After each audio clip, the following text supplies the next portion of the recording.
This standing chat is hosted by HumbleWorks, the designers and manufacturers of quality ergonomically designed standing desks and related products. We'll be speaking to Professor Levine, the authority on the benefits of standing versus sitting.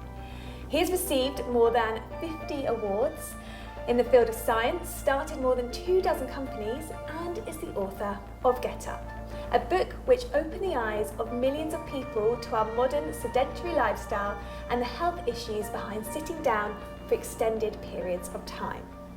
Hello, Professor Levine. Hi, India. How are you today? I'm very well, thank you. Very excited for you to open my mind to the subject of NEAT. This is what I'm going to be talking to you about today. Perfect. I don't really know that much about it, so I'm going to start by asking you. Well, it was rather good then that I've spent the last sort of 30 years studying Exactly. So what is NEAT exactly? So NEAT, apart from being a tidiness fetish, is a scientific term for non-exercise activity thermogenesis. Non-exercise activity thermogenesis. Okay. Exercise, like spandex, gym, sweat. Mm-hmm. Non-exercise is all the other movements we do throughout the day, whether that's walking to work, waiting in line at the post office, standing on the bus, whatever it may be. Even those fidgety-like movements are non-exercise activities. Thermogenesis, calorie burning. Thermogenesis are the calories we burn throughout the day. Now, the way a person burns calories is one of these areas that's terribly exploited by businesses, often misunderstood by our colleagues and ourselves, but most importantly, is often at the central thinking of how my patients come to us to understand how best to lose weight or get healthy or burn calories, burn energy. There are three main ways a person burns calories. There's the basal metabolic rate, there's the thermic effect of food, and then there's activity. If I may, please, may I walk you through those three? Basal metabolic rate is the calories a person burns at complete rest. Now, when you wake up in the morning, that is about your basal metabolic rate, lying calmly down. And what's important to bear in mind is that your basal metabolic rate is determined by your body size. The bigger you are, the bigger your basal metabolic rate. The smaller you are, the smaller your metabolic rate. More precisely, it's determined by your amount of lean tissue. The more lean tissue you have, the bigger your best metabolic rate. And the less lean tissue you have, the smaller your metabolic rate. That's basal metabolic rate, largely determined by body size. But what's really important is that a person can't really affect their basal metabolic rate on a day-to-day basis. The second one is the thermic effect of food. Now, basal metabolic rate affects 2/3 of your total calorie burn. The thermic effect of food affects about 10%. It's not a lot, so I won't spend much time talking about it. But when you have a big meal, we all know that feeling of getting warm, right?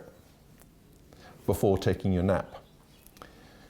That getting warm is the energy the body is expending, breaking down the food into chemicals and putting it through the liver into the storage systems of the body. That's the thermic effect of food. You get it 3 times a day, but it's only about 10%. And the remainder of the calories you burn is through activity. That activity is either exercise activity thermogenesis or non-exercise activity thermogenesis, NEAT.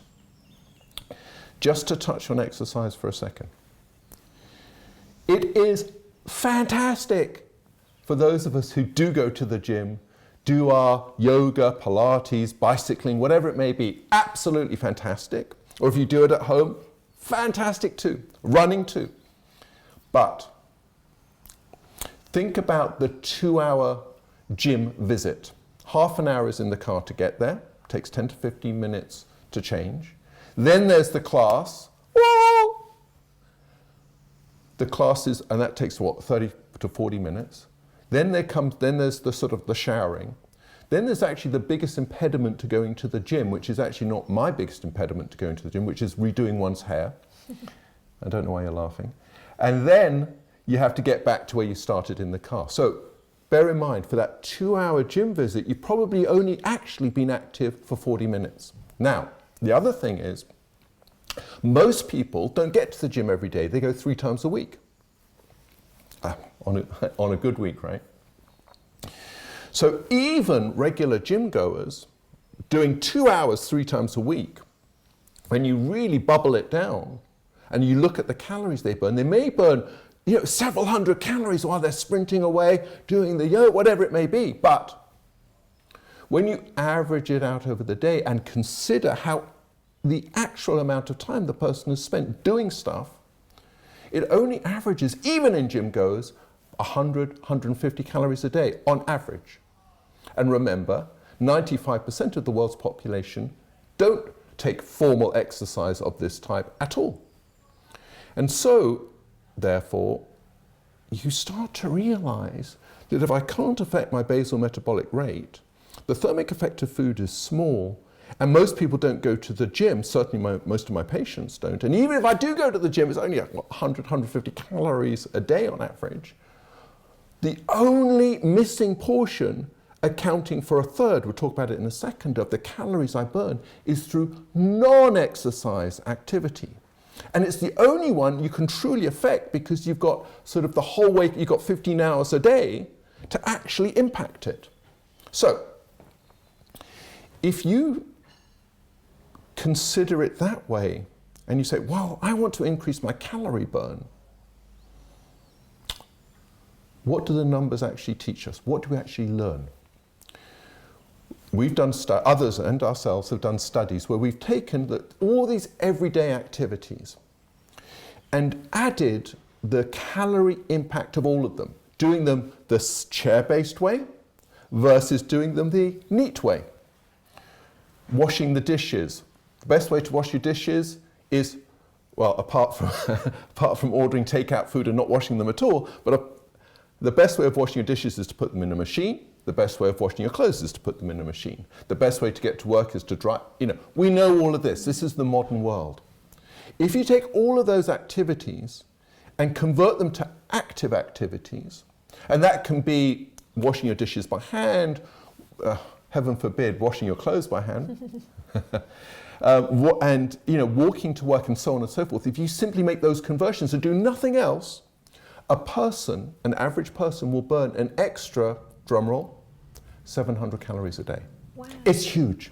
700 calories a day. That is huge. And actually, I guess we can almost, when we know we're going to the gym that day, we almost give ourselves an excuse to sit down longer because we know that we're going to the gym. But actually, kind of what you're saying is, by going to the gym, you're reducing the amount of calories you're burning because you have to spend maybe half an hour driving there and you're going in your head, oh, I'm going to the gym, so it's all right, I can sit down in the morning. When actually, if we took that whole activity out and replaced it with washing the dishes, cleaning the house, walking to work, you can benefit your body and your mind so much more than doing what on paper we see as being healthy. So India, I've got to tell you, I've actually never thought about it that way after doing this for a very, very long time. No, I'm serious, I've never thought it about that way. And I actually have to tell you, you're probably right. I never thought about it, you're probably right. The only counterpoint I'd make, and this is really important, because when we work with big offices and big corporations, this issue comes up again and again, and I want to be very, very clear. For those of us who like going to the gym, for those of us who can afford gym memberships, for those of us who feel good in the gym, keep doing it. It's fantastic. It's fun. It's social. It's kind of cool to put on the clothes and go out if that's what you like to do. The classes can be mentally sort of rewarding, and it's very good fun. And I think it's very, very important not to get lost in the message. Everything you said is correct, and I actually agree with you. But if you're somebody who's watching this and thinking, I love the gym, I'm saying to you, love it more, keep doing it, enjoy it. But for those of us who don't, converting those inactive moments to active ones, piece by piece, thought by thought, is extremely powerful. And we do have that 700 calorie option in our lives. You can do it the chair-based way or the 700 calorie neat way. And you don't drop a drop of sweat, and you don't need to change your clothes. So both are great, but this, for most people, particularly my patients, is greatest. Absolutely. So I feel like I'm having a bit of a light bulb moment with this whole neat thing. And I want to know, how can I change my personal daily habits to introduce neat more into my daily life? A brilliant question. When a person asks a question such as yours, your gut feeling is to tic-tac, meaning tips and tricks. But more deeply, and I think more importantly, you said, I think, a key word: how can I change my daily behaviors? Because changing your behaviors is more than a tip and a trick. I would think about it this way. The science is really clear, and it's actually, these sort of things we're talking about are not disputed. I'm not giving anything controversial, heaven forbid.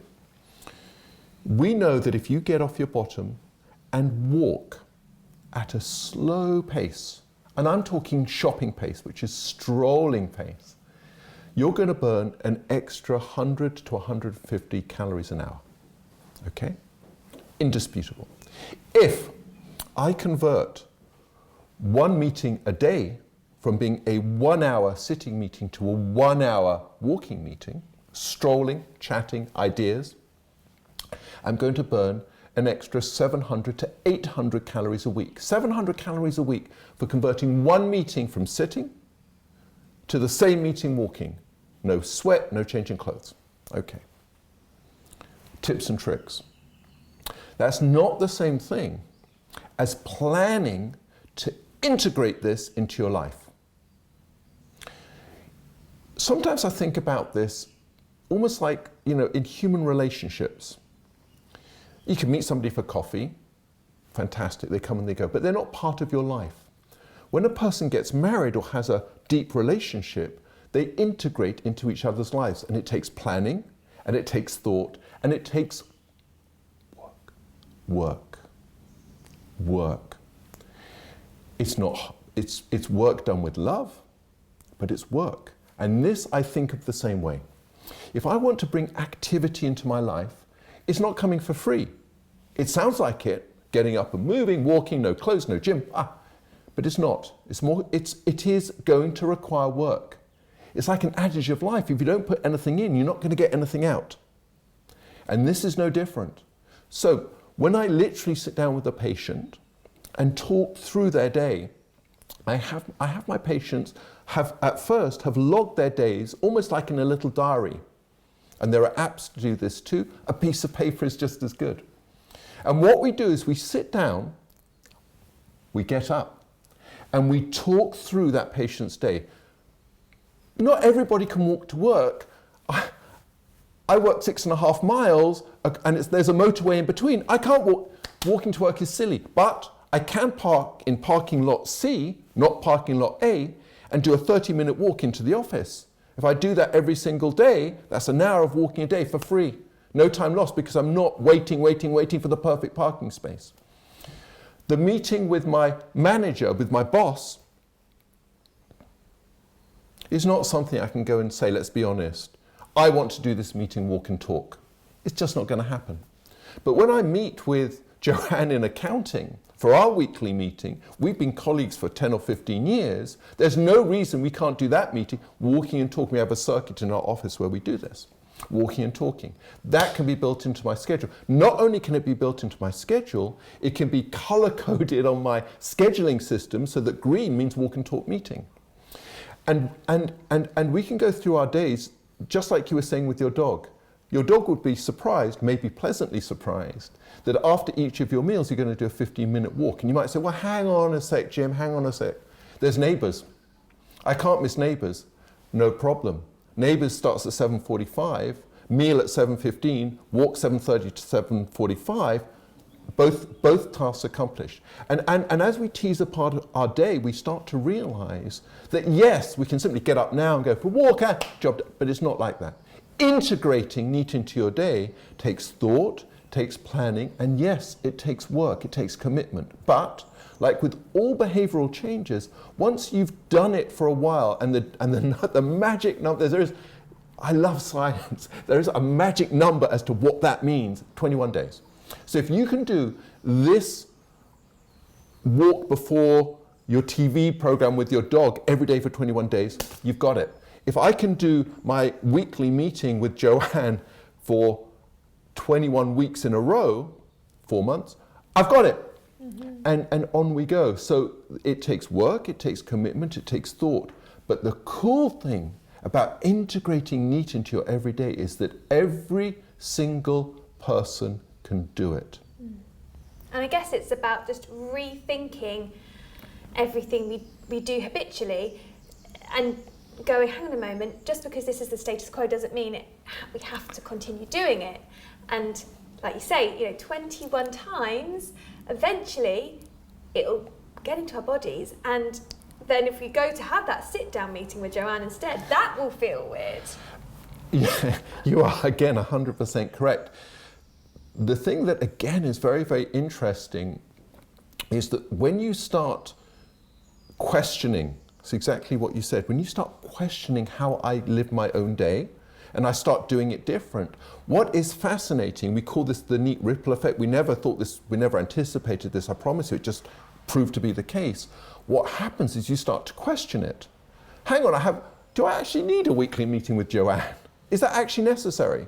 Well, perhaps I don't need it at all. Perhaps both of us can stop do it every other week, and instead I'm going to add the same block of time and just go for a walk outside, in the gardens, whatever it may be. And so the process by which we're integrating things, again, it isn't simply a trick or it requires that planning, exactly as you said. But what is really interesting is as you question everything you do in your day, you're actually questioning how you live your day.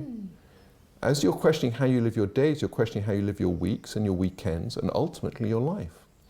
And one of the things we found really interesting is we started rolling out programs like this into big offices and into schools actually, is that people really actually start to question how they're living their lives.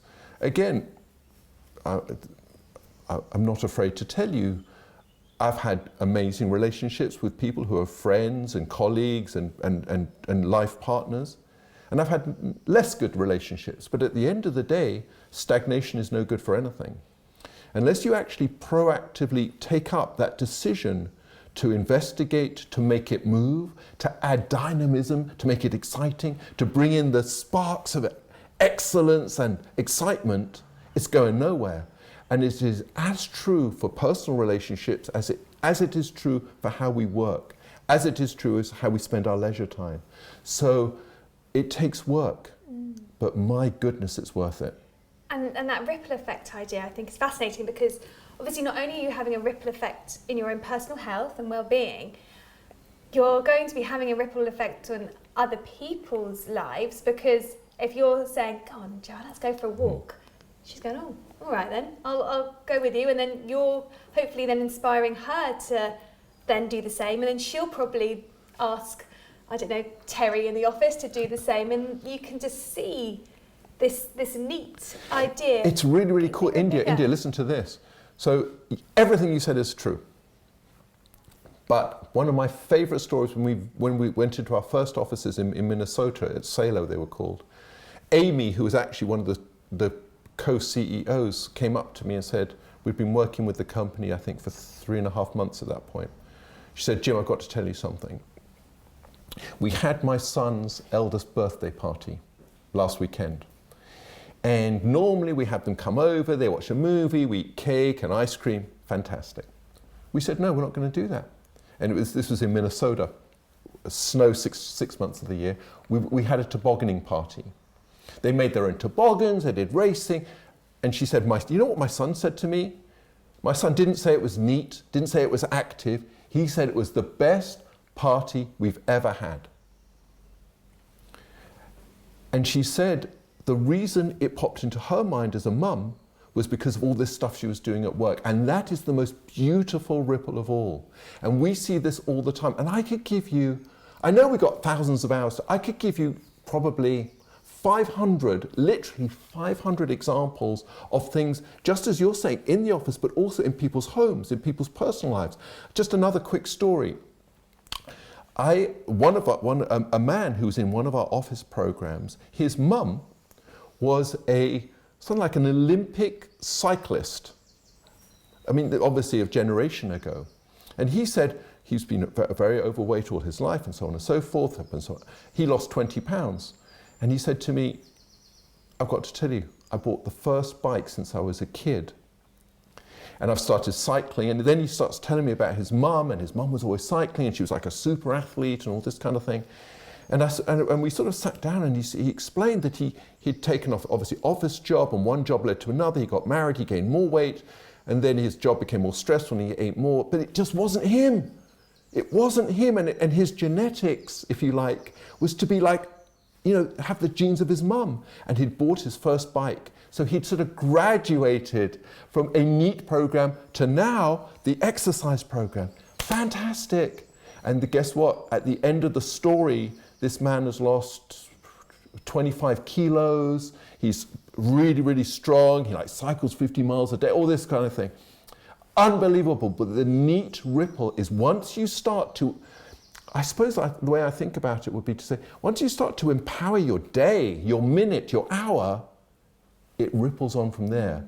Not only into your own life, but how you're living your professional and personal relations, but then into your colleagues and your friends and ultimately your family. I love that word empower, because I think that's, I'm, you know, wanting to do this now in my life, that's how it's gonna make you feel. Your life isn't leading you, you're leading your own life. You're making your choices, you're looking outside the box and how you can do just normal daily activities like have a meeting, which is fascinating and totally makes sense. And I'm really excited I almost want to get NEAT tattooed to my hand, I think, just a little reminder, oh yeah, okay, let's change things up again. It's a fascinating idea, actually.